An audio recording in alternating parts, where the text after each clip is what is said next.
一起来看精彩短剧，相亲对象竟是我大学教授。故事解说：宋茜万万没有想到，一场普通的相亲，居然让她直面自己默默笑想了整整4年的大学考古学教授商福燕。商福燕气度沉稳，风姿俊朗，骨相清奇，是业内顶尖的学术大拿。无人知晓，这位清冷禁欲、不苟言笑的大学教授，私底下是宋茜4年里连夜爆肝创作的言情小众短文专属男主。4年来，他只敢在文字世界里肆意描摹他的模样，在现实中始终小心翼翼，不敢有半分逾越。时间回溯到大学时期，一堂专业课上，商福燕正在逐一投屏点评学生的课题作业。轮到宋茜时，全场一片哗然。谁也没有料到，宋茜竟敢将自己写的限制级言情短文当作期中作业上交，还被正主商福燕当众投屏审阅。这场离谱又社死的名场面，成了宋茜多年以来最难以释怀的黑历史。从那之后，他在学校里每次见到商福燕，都会下意识绕道走，生怕对方记起自己这个出格的学生。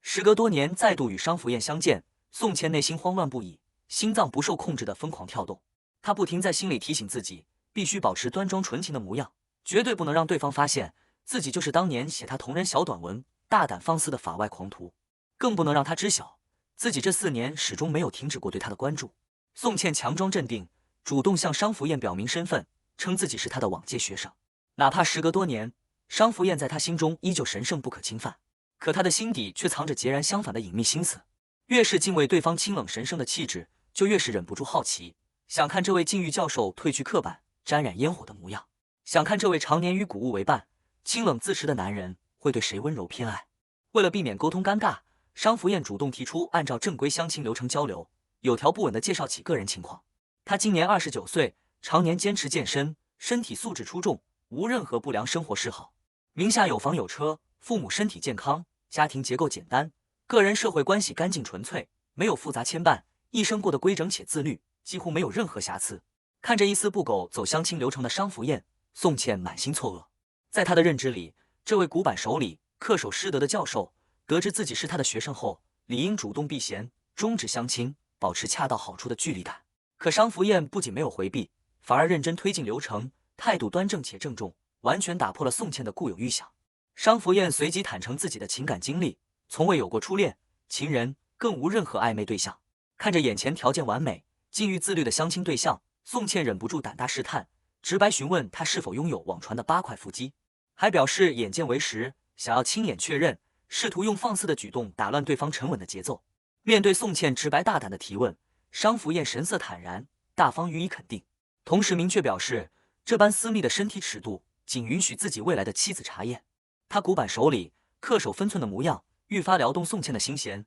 让两人之间的暧昧拉扯感愈发浓烈。这种极致克制又自带张力的反差，让宋茜多年的心动再次疯狂泛滥。介绍完自身情况后，商福燕平静询问宋茜的理想型，以及是否还有其他想要了解的信息。为了快速劝退这场相亲，掩饰自己多年的心动，宋茜只能刻意说出一堆违心的择偶标准。她声称自己不喜欢有代沟的大叔，不喜欢戴眼镜、看起来斯文内敛的男生，更不喜欢常年喝茶、生活作息死板、毫无情趣的人。每说出一条标准，宋茜的内心就煎熬一分，心口像是被轻轻堵住，格外压抑。因为她刻意排斥的所有特质，全部精准对应着商福燕。事实上，她心心念念、最为心动的类型，恰恰就是商福燕这般斯文清冷、沉稳内敛的模样。所有的不喜欢，都是口是心非的伪装。说完违心的话，宋茜立刻收敛情绪，客气夸赞商福燕十分优秀，定然能匹配到合适的伴侣。想要就此结束对话，抽身离开，回家靠着翻看自己写的同人文平复心绪。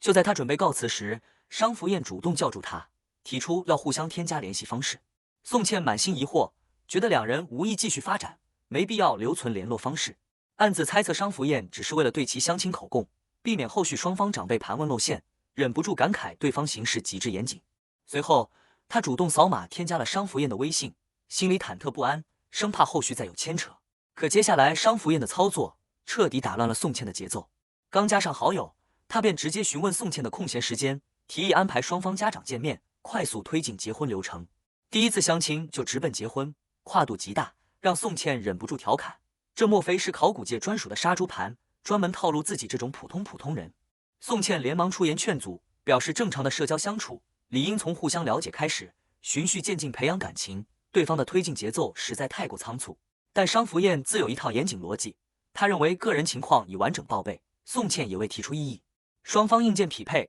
流程合规，完全没必要浪费时间慢慢磨合。在他的认知里，相亲的终极目的就是成婚，没必要刻意拖沓。急速的婚恋推进让宋茜倍感慌乱，手足无措，完全跟不上对方的节奏。他一时不知如何应对，只能借口家中炖着汤急需照看，匆匆告别商福燕，仓促逃离了相亲现场，只想尽快躲开这份让他心慌意乱的缘分。商福燕的朋友得知他的相亲对象是6年前考古大会上当众曝光他的同人短文，让他一度社死的宋茜后，连忙上前打趣，还主动帮常年不用社交软件的商福燕下载微信，录入宋茜的联系方式，好奇他蛰伏6年重逢，打算如何处置当年让他颜面尽失的小姑娘。所有人都以为商福燕对此事耿耿于怀，必然心存芥蒂。商福燕的回答出人意料，他直言打算将两人的关系直接推进到合法婚恋阶段。朋友瞬间大惊失色，误以为他是怀恨在心，想要非法报复囚禁宋茜。得知他是真心想要和宋茜谈婚论嫁后，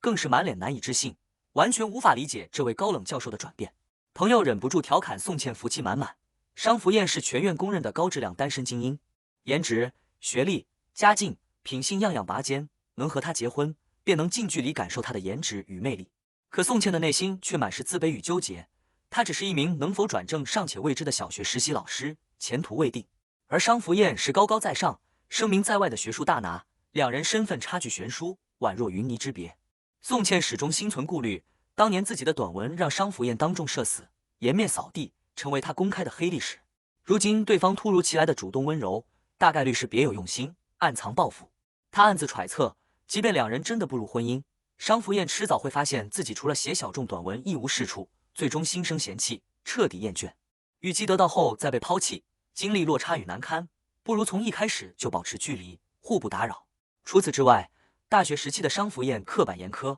治学严谨，曾因为作业问题让他写过无数份检讨，态度严肃且不近人情。这般固执古板的性格，绝不可能突然性情大变，温柔待人。因此宋茜笃定，对方的主动亲近必然藏着猫腻。他暗暗下定决心，一定要全程矜持，守住边界，绝对不能让商福燕察觉自己多年的暗恋与心动。就在宋茜暗自纠结、反复内耗之际，商福燕主动发来邀约，邀请他次日前往高端的食语餐厅用餐，还特意提及店内招牌9字牡丹虾口味绝佳。这份突如其来的邀约让宋茜满心疑惑，觉得向来古板清冷、不喜应酬的教授突然主动约饭，处处透着不对劲，愈发坚定了他心中的猜测。他清楚食语餐厅人均消费4位数，格调奢华高端，是圈内有名的高端宴请的。精致金贵的商福燕适配那般场景，而自己日常穿搭平价朴素，浑身都是市井烟火气，坐在对面只会格格不入，不由得猜测对方是故意看自己出丑，借机戏耍自己。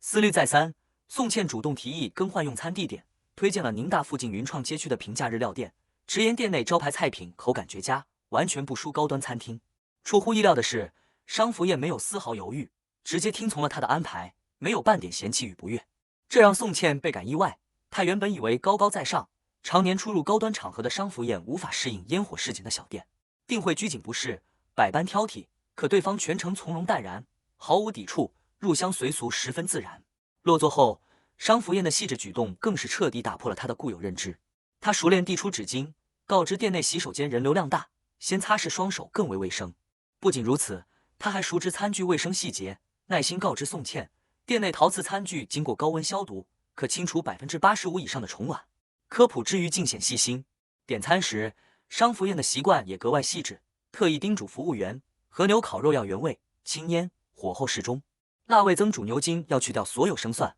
方方面面都格外讲究。看到对方的点餐习惯，宋茜惊喜不已，主动坦言自己极度反感生蒜，嚼起来口感怪异，如同咀嚼生锈的干电池。让他无比震惊的是，商福燕和他有着完全一致的感受，两人连这般小众奇葩的饮食习惯都高度契合，细微之处的默契格外戳人。宋茜忍不住夸赞商福燕懂吃会点，选中的全是自己爱吃的菜品。商福燕神色平静，直言两人极高的感官适配度，足以证明彼此在生理层面十分般配。一旁陪同的朋友见状，当即感慨两人是天生一对，十分认可这门亲事，觉得这般契合的两人错过太过可惜。即便默契满分，温柔心动，宋茜依旧满心拧巴，始终无法坦然接纳这份温柔。她始终跨不过两人的身份差距，一边沉溺于商福燕的温柔细心、默契合拍，一边又深陷自我怀疑，觉得平庸普通的自己根本配不上光芒万丈的商福燕。他始终认定对方的温柔是假象，是蓄谋已久的报复，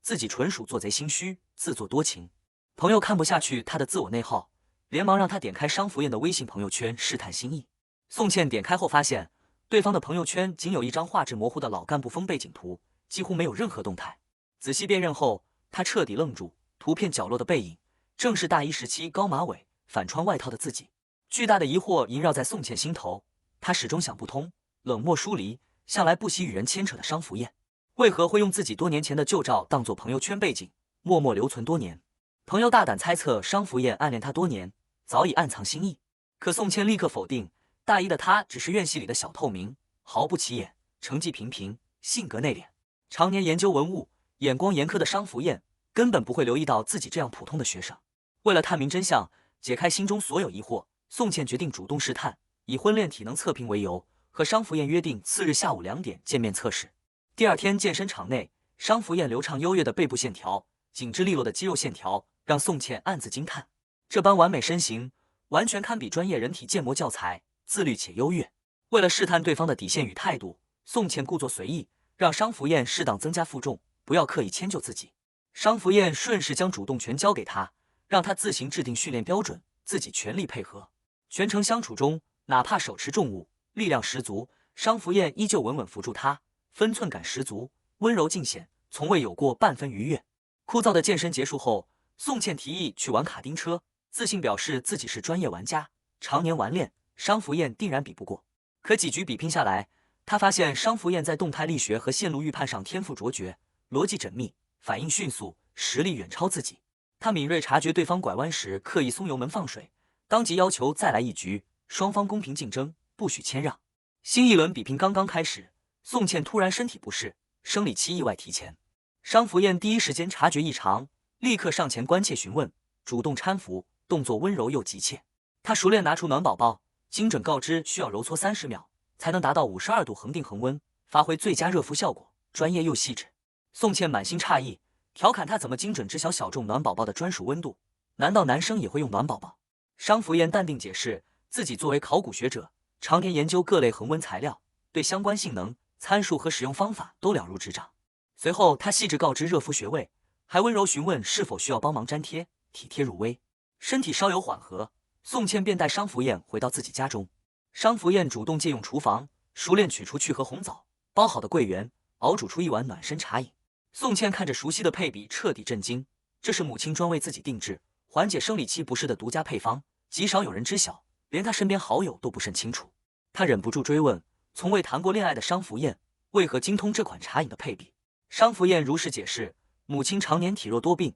她曾系统研习护理知识。根据数据统计，13配比的红枣桂圆茶对缓解女性生理期不适效率最高，她只是根据专业数据照做而已。得知缘由的宋茜瞬间打消了心底的悸动，只当是自己自作多情，对方只是凭借专业素养顺手帮忙，并无半分特殊心意。没等他平复心绪，商福燕再度开口，坦言自己还精通多种低 GI 家常菜，后续可以根据他的口味调整，随时为他做饭，细致周到的让人沦陷。另一边，商福燕的母亲常年操心儿子的婚事，看着29岁依旧一心扑在考古研究，终日与画室为伴的儿子，不停催促他相亲成婚，直言再不成家，终将孤身终老。商福燕温柔安抚母亲，告知自己已有正在认真了解，想要好好相处的姑娘。母亲起初全然不信，认为儿子随口敷衍，得知对方是自己的往届学生后，更是大为震惊，直言他有违师德，品行不端。商福燕连忙解释，宋茜早已毕业，社会关系独立，不再是师生关系，还直白表态，宋茜是他唯一愿意用心奔赴、认真规划未来的人。母亲见状，只能无奈默许。次日清晨，商福燕特意早起，为宋茜送来新鲜早餐，熟门熟路进门，还贴心告知无需换鞋，不用拘谨。宋茜吃到口中的雪菜包子，恰好是自己最爱的口味，忍不住夸赞商福燕眼光独到。随后他饮用的鸡汤火候十足，口感醇厚，熬煮时长远超普通快餐，绝非外购成品。追问之下得知是商福燕亲手炖煮。正当两人温馨相处，氛围温柔松弛时，宋茜的母亲突然上门探望，还特意带来老家的走地鸡。宋茜瞬间慌乱，自己衣衫不整，家中还有独处的商福燕，一旦撞见，必然引发误会，百口莫辩。他极力阻拦，却没能拦住急切进门的母亲，场面瞬间陷入尴尬。商福燕却格外从容淡定，丝毫没有慌乱局促。他表示，从长远相处和社交礼仪来看，刻意躲避家长并非最优选择。